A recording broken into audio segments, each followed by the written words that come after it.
যারা দেশ পরিচালনা করেছে তাদের মাধ্যমে কি একটাও বাস্তবায়িত আমরা দেখেছি? বরঞ্চ আমরা কি পেয়েছি? এই দেশটা এদের পরিচালনায় একবার দুইবারও নয়, তাম দুনিয়ার মধ্যে 5 বার চোরের দিক থেকে আমাদের দেশটা ফার্স্ট হয়েছে।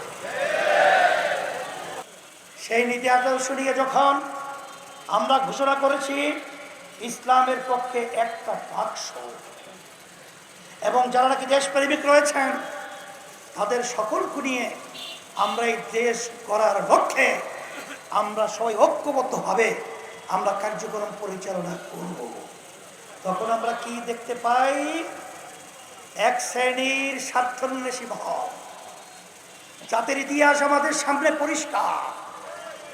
তারা কি করেছে আমাদেরকে নতুনভাবে বোঝানো কোনো প্রয়োজন নেই। তারা আজকে আমাদের বিরুদ্ধে দেশ গড়ার যারা নাকি লক্ষ্যে কাজ করছে তাদের বিরুদ্ধে বিভিন্ন ষড়যন্ত্রে লিপ্ত হয়েছে।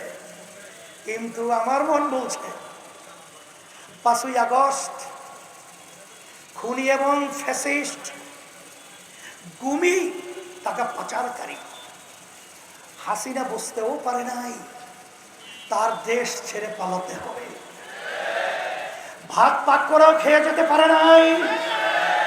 আমিও তাদেরকে স্মরণ করে দিতে চাই, হে চাঁদাবাজরা, হে খুনিরা, হে স্বার্থান্বেষী ভাব, বাংলাদেশের মানুষ, ইসলাম প্রেমিক মানুষ এবং দেশপ্রেমিক মানুষ আজকে রাস্তায় সর্বত্র ঐক্যবদ্ধ হয়েছে।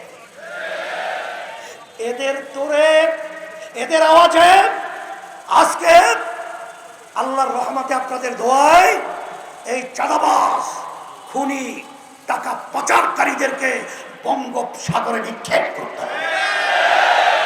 আলহামদুলিল্লাহ।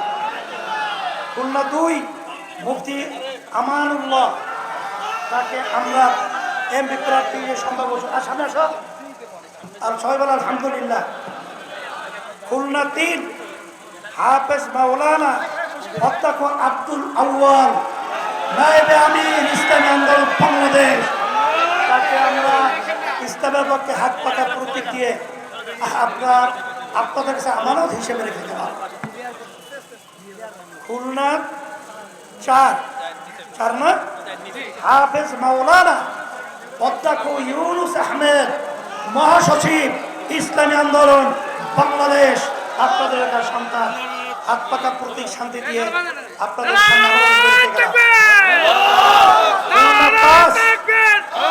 মুফতি আব্দুল সালাম, কোথায় আব্দুল সালাম সাহেব, তাকে আমরা হাত পাকা প্রতীক দিয়ে শান্তির প্রতীক আপনাদের কাছে আমানত হিসেবে রেখে গেলাম।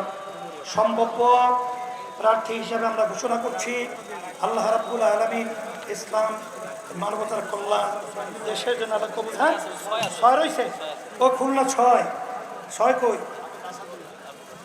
ও খুলনা 6 মোহাম্মদ আসাদুল্লাহিল গানি। এই কই আসাদুল্লাহ কোথায়? আমাদের সেক্রেটারি